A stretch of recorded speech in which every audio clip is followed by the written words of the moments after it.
Балансът тук е много важен. Усети първо леко, внимателно. Хвани правилно греблото. Така? Да. Не напред не можеш. Малко назад или настрани дай. Правилно греблото хвани. Не. Равномерно имах предвид. Да. Мен ми е стабилно. Добре.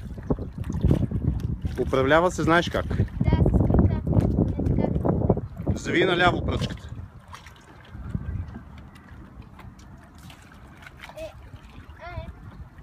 Виждаш как завива?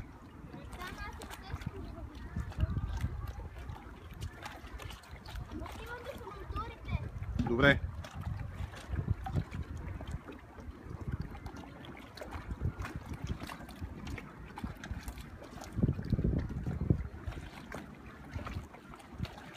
По-удобно ли ти е тази лодка?